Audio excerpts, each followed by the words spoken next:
The reality of our country is that there are real problems that people are facing. Nobody is coming up and saying, this is the solution you're going to provide, because the reality, let me tell you, Sam, is that whoever is going to be the next president, and I know for a fact where I sit that it will not be Ruto, for sure, because, even as he's saying that they must win, that by God's grace, I don't know by what, it's the same thing that they were saying about Kalau. That's now my county. Same thing they were saying, but the people are telling them, in reality, you're not going to get that win. So the same thing that people are saying on ground. Not because I'm saying it, but because of the reality of the problem that people are facing. Everybody is feeling it. I'm sure even her and him, all of us are feeling it. If we are to be truthful about it, we're all feeling the negative impact that has been, we've been taken through by this government. No, the person who becomes the next president will face a scenario whereby you have, when you look at the expenditure side of it, vis-a-vis the revenue side of it, you have to, balancing the books will be a nightmare. That is problem number one. You have a burgeoning population that needs jobs, like yesterday. You have people who are food insecure. You have infrastructure that you cannot maintain. You have farmers who don't have markets. You have this insecurity. You have all these competing interests. So what do you do with it? Because the reality that if we do not have a president who has a clear vision, who has the ability to constitute a competent team, who has the ability to, and who has knowledge and experience of running institutions, making sure that everybody is held to account, and you are very clear about what you need to accomplish in reality within a very short time, including mass public transport system, you will have Gen Zs and people in the streets in no time. That's the hard reality. And those are the conversations that we need to start having, not about sharing the spoils, because you are sharing the spoils as positions for yourselves. If you look at the large government, the excess fat within government, and even the president himself kept talking about how he's going to eliminate this waste, and all that.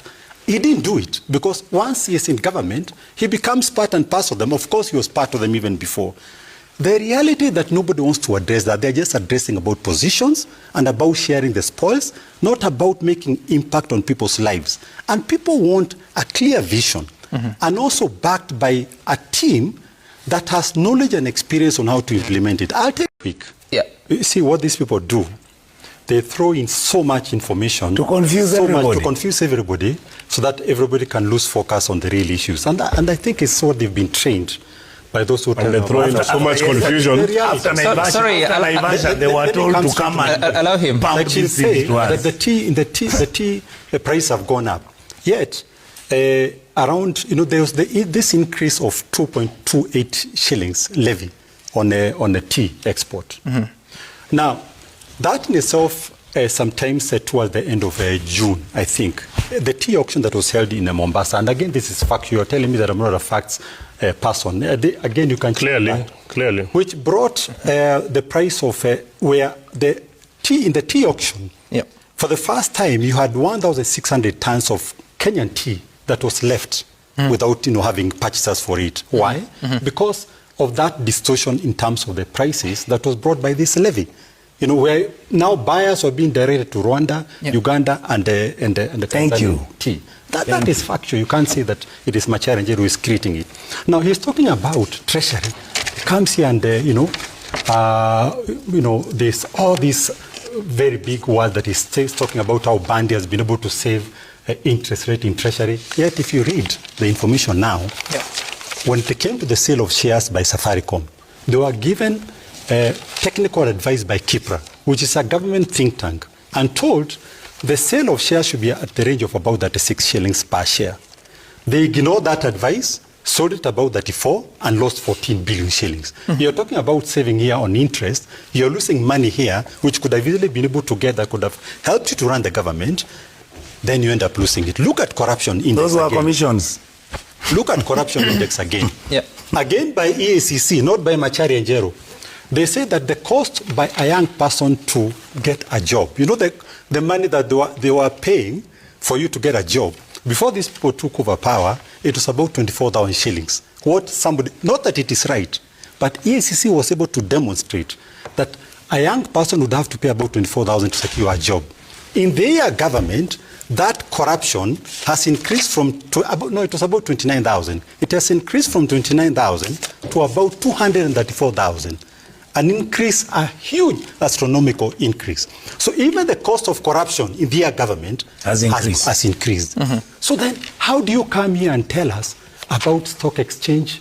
You tell us about foreign exchange. And by the way, the USD, the rate of USD to Kenya shillings before Ruto took over, it was ranging between 112 and 118.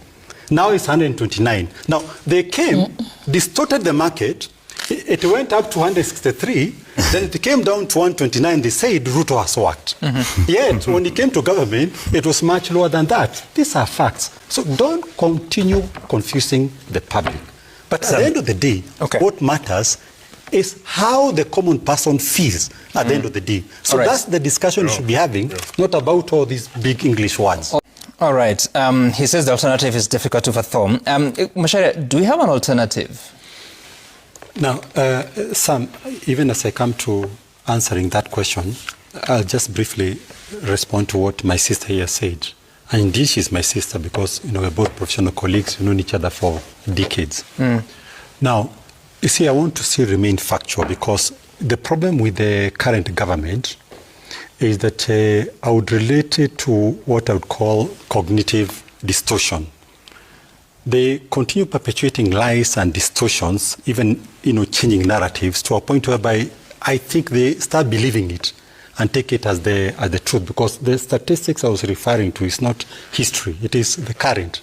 And that is statistics by government agencies, not by myself. And you see, even like, for instance, they keep talking about affordable housing has created hundreds of thousands of jobs, yet Kenya National Bureau of Statistics will tell you the only increase in jobs in the entire construction industry is about 35,000 from what was previously there. Again, real statistics is not anything about Macharia, because I'm a lawyer. I must speak based on facts, law, and evidence, not really creating my own things. Now, what I'll tell my sister here, there's somebody called Dr. Sandra. And this is a real person. A real person, because this the difference between illusions and the reality. This lady was a doctor in Isiolo Hospital. She was traveling with her husband and somebody else. They rode in a car accident, and she just had a cut, a simple cut. She had to be taken back to Isiolo Hospital for the stitching. You need oxygen for you to be undertaken a surgery. There was no oxygen. They had to start looking for an ambulance. When an ambulance was found, there was no fuel. By the time they had to take her now to a hospital called Kerua, the Meru side. By the time she reached there, 3 hours later, she has bled, she died. This is a doctor. So when you're talking about SHA working and healthcare working and all those citing statistics, I saw her reading. I think she had already been written for so many things that she's going to recite here. This I wrote when the presentation was being made yesterday. Yeah, but I'm telling you that now when Buddy was making his presentation, I made my own notes. This is a reality of somebody. About 2 months ago, there was a lady who works in the University of Nairobi. She came to preach in our church. She deals with student welfare. By the time she finished preaching, when we left church, everybody was literally in tears. She said 9 students in our university committed suicide. Why? They are lacking even basic food. They are struggling with the funding model. So half the time they are not even in college. They are living in slums. There's in so many problems. Then